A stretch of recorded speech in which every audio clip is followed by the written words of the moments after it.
Friends, మనం ప్రతిరోజు చూసే ఆ ఆకాశంలో జరిగే వింతలు మరియు విశేషాలు అనేక ఉంటాయి. ఖగోళంలో జరిగే అనేక వింతలు మరియు విశేషాలు ఎప్పటికప్పుడు తెలుసుకోవాలని ఆసక్తిగా ఉందా? అసలు ఈ సూర్య కుటుంబం ఎలా ఏర్పడింది? పాలపుంతలంటే ఏంటి? నక్షత్రాలు, సమాచారం, గ్రహ శకలాలు అంటే ఏంటి? ఇలాంటి అనేక విషయాల గురించి తెలుసుకోవాలని ఆసక్తిగా ఉందా? అయితే వెంటనే మీరు మన సైన్స్ యాత్రలో మెంబర్గా చేరండి. ప్రతి నెల ఆస్ట్రోనమీలో జరిగే విశేషాలతో కూడిన న్యూస్ లెటర్, కలర్ ప్రింట్ తో కూడిన ప్రచురణ మీ అడ్రస్ కు పోస్ట్ ద్వారా అందించబడును.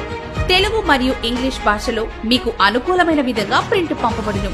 అలానే ప్రతి మెంబర్ కి ఇండియాలోనే మొట్టమొదటిగా రూపొందించిన 3D ఇమేజ్ల సైన్స్ ఇన్ఫర్మేషన్ బుక్, 200 రూపాయల విలువ కలిగిన బుక్ మరియు 2 3D కలద్దాలు ఉచితంగా పంపబడును. ప్రత్యక్ష, పరోక్ష మీటింగులకు ఫ్రీ ఎంట్రీ ఉంటుంది. ఇన్ని అనేక అవకాశాలున్న సైన్స్ యాత్ర మెంబర్షిప్ ఎంతో ఖరీదైందైతే కాదు. సంవత్సరానికి కేవలం 500 మాత్రమే. మీ membership Google Pay or PhonePe ద్వారా కూడా పంపవచ్చు, లేదా డైరెక్ట్ గా విచ్చేసి మీ మెంబర్షిప్ తీసుకోవచ్చు.